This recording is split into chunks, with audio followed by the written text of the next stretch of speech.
What's up, YouTube? It's RainingCardGames, and it has been a hot minute since we have done a YouTube Plays Yu-Gi-Oh! Now, for those of you who are more new to the channel, some time ago, I did this series before, and it was the Raid Raptor Saga, where I let you guys help me build a Raid Raptor deck, which had some interesting suggestions here and there, but all in all, it did okay. I'm bringing it back, but I am making a few tweaks, and I think I'm going to let the series intro explain the basics. In the Yu-Gi-Oh! Trading card game, one of the core concepts revolves around deck building. Players can pick and choose between what they think are the best cards to optimize their strategy, and they can even upload their deck list to YouTube for feedback in order to improve their deck. But occasionally, YouTube comments can be a little bit interesting, so in most cases, people don't take every single comment into account when improving their deck. In this series, I'm going to be listening to every single comment over the course of 5 episodes, and the most popular comments will be added onto a voting poll where then commenters can vote and choose what cards are added or taken out of my deck that I build, while I have no creative control whatsoever. This is YouTube Plays Yu-Gi-Oh!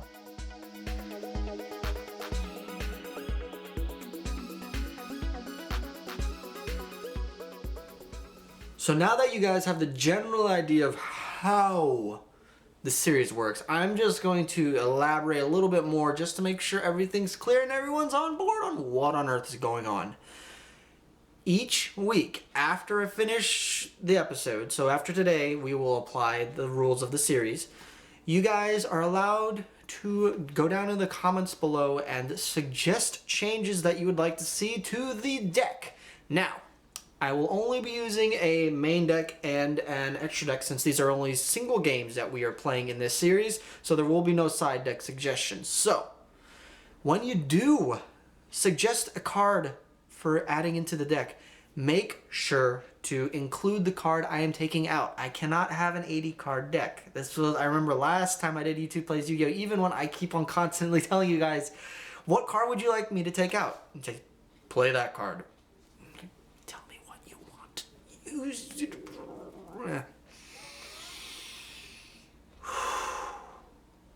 But yes, if you are planning to make a suggestion and participate in the series, when you do comment down below in the comment section, say what card to take out and what card to put in and put the quantity. So for example, take a generic card like Ash Blossom and, I don't know, Frog the Jam. So you say, take out 3 Ash Blossom, add in 3 Frog the Jam. See what I mean? So if you're taking 3 out, you have to put 3 back in, or you're taking 2 out, so make sure the ratios fit. And then you guys can suggest an extra deck change and a main deck change. Now, the way it's going to work and how voting and people are going to decide what goes in and out, after the video, I will look at the video after a week's worth of time is elapsed. I will then look at the suggestions in the comments, and the comments that have the most likes. So you guys, after you comment, pay attention to the video, look at the comment section, and pay attention to the number of likes that certain comments come. So if you like a suggestion, hit that like button, and then I will aggregate, go through, and I will select the top most liked comments for each, for either the main deck and the extra deck, and I will be putting polls on the community tab where you guys can vote and decide what goes in the deck for next episode. That all makes sense. We're now going to hop onto EDO Pro, where we're going to take a look at the deck that the patrons of the channel have selected for me to duel for this series. Behold, I have built a deck! This is a bare bones basic Sylvan deck. Anyway, let's go over the ratios, and then you know the drill. We've got 3 Hermitry, 3 Sage Koya. So, I guess for those of you who don't know what Sylvans do, their whole gimmick is excavate, and when they're excavated, they get effects. So, a lot of them have this. You can mill excavate the top 1 or 2 cards from your deck. But he's a big level 8, and they're all plants too, so that's a thing to keep in mind. But anyway, when he's sent to the graveyard, I can look at the top 3 cards of my deck, arrange them in any order, but he also beat stick and gives us like rank 8 possibilities, so there's that. Sage Koya's, Sylvan Sage Koya is one of our great extender. Whenever a Sylvan card is excavated or sent to the graveyard, special summon himself out. It's pretty good. So it gives us rank 7 options, and then if he's excavated, I can target a spell and trap, a Sylvan spell and trap, and add it to my hand. So it's recyclability, but more so we want it for board presence, and he can also do the excavating effect, which they all can do. Peacekeeper, it's a great level 1.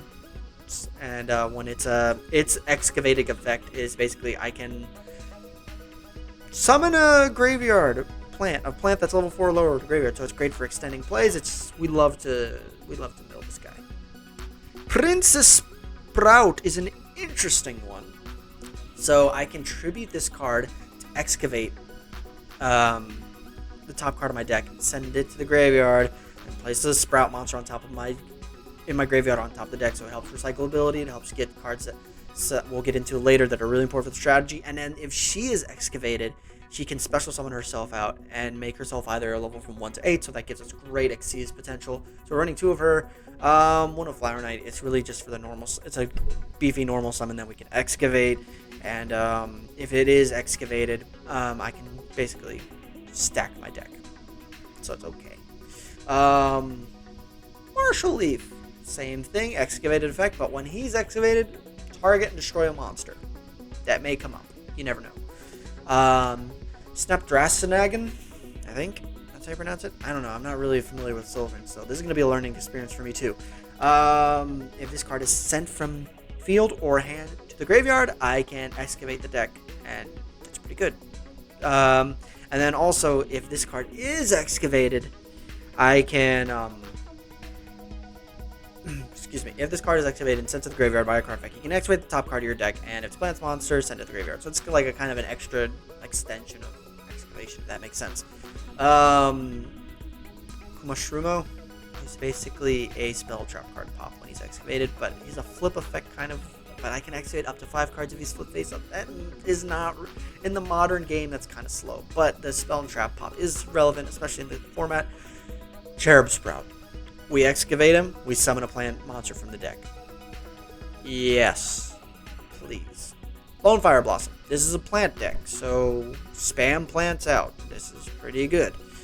I included a Predaplant engine with the Orpha Scorpio and the Cobra just because I can search out Instant Fusion, and that can help me extend plays, get stuff like Firebrax, Jasmine, extending plays. Mardell, big generator plant monster that we can bring off of Lone Fire Blossom, so she adds a plant to my hand. It's pretty good. So, and level 9, which is relevant. Spore, tuner, we can extend with this into Firebrax or just any other plant plays, and even synchro options as well. Rose Lover, if this card's in the graveyard, banish it, it can summon a plant from the hand. It's pretty good. Copy plant. It's a tuner, but also more importantly, I can copy to target another monster and it becomes the same level. Target a level 9, it becomes 9. You know what 2 level 9s make? Yeah. Sylvan Charity. Graceful Charity, but for this archetypal Graceful Charity. Enough said. Pretty freaking amazing. Draw 3. This Mount Sylvania can kind of stack my deck and excavate at the end phase of my opponent's turn. It's okay. It's okay, I think. Super Solar Nutrient. It can help me extend, let's say, if a monster's effect, a plant monster effect is negated, or like I can also normal summon Rose Lover, that. I can basically summon out a plant from the deck. It's pretty freaking good. Continuous Monster Reborn. I just can't use my normal summon. Plant support, you gotta love it. Avarice, because, you know, sometimes I want to recycle some of my other monster effects in the graveyard to draw 2. Instant Fusion for the Predaplant card. 1 for 1. Monster Reborn Reasoning. A lot of these are self-explanatory. Extra deck. Theseus. IP. Crossroads Dragon. Hawk. Jasmine.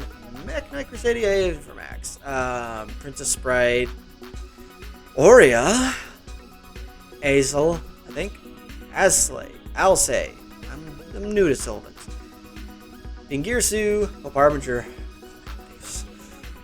Black Rose, Corellius, Empress of the Blossom, and a Borload. So this is what we're working with. This is a base. I just cobbled together a basic Sylvan deck profile. We're gonna see how it goes. Alrighty, so Game number 1, yeah, we opened absolutely terrible, and we're going up against ranked entrants. A deck that specializes in OTK. Yeah. On to game number 2, and now we're going up against Shadal, where... Yeah, once again, we're kind of whiffing on the excavating. And of all things, this Shadal deck, piloted by the Raging Raven, has White Magical Hat, the bane of Nimnin's existence, equipped with a Moon Mirror Shield. Yeah, so this is kind of tricky, and the window does prove kind of difficult.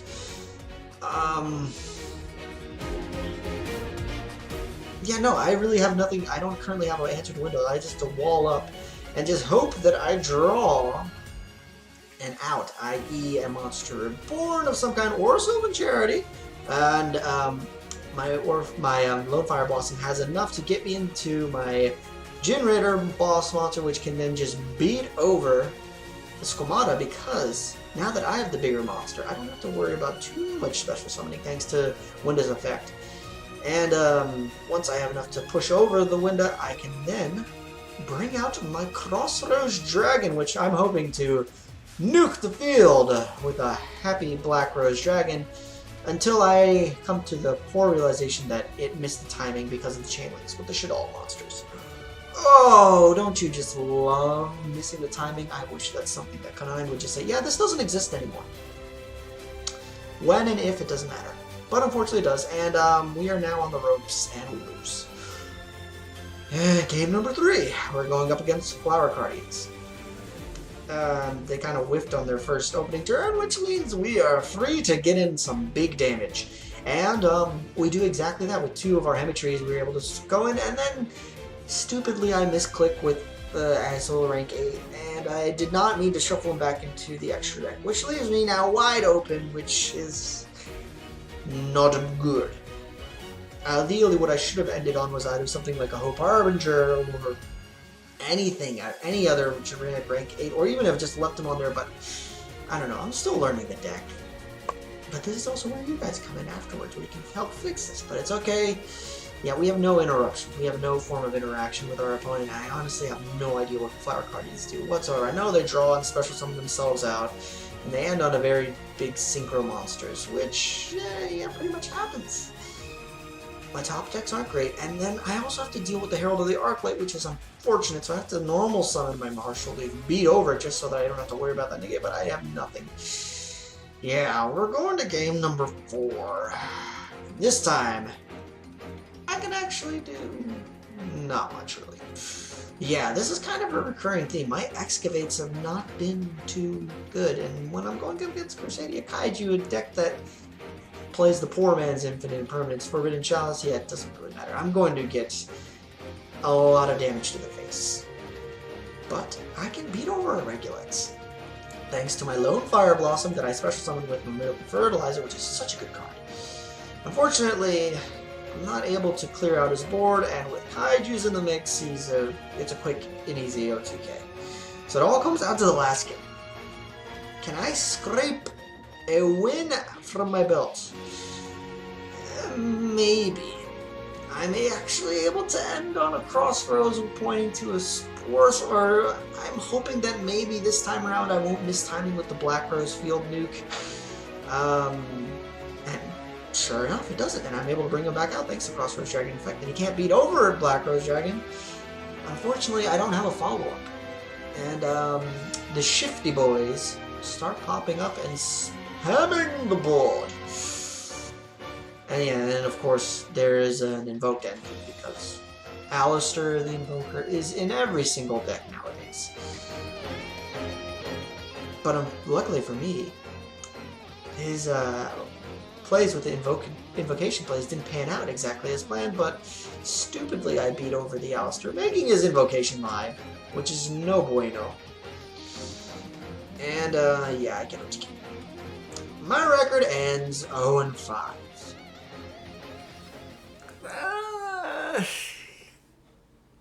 It's okay.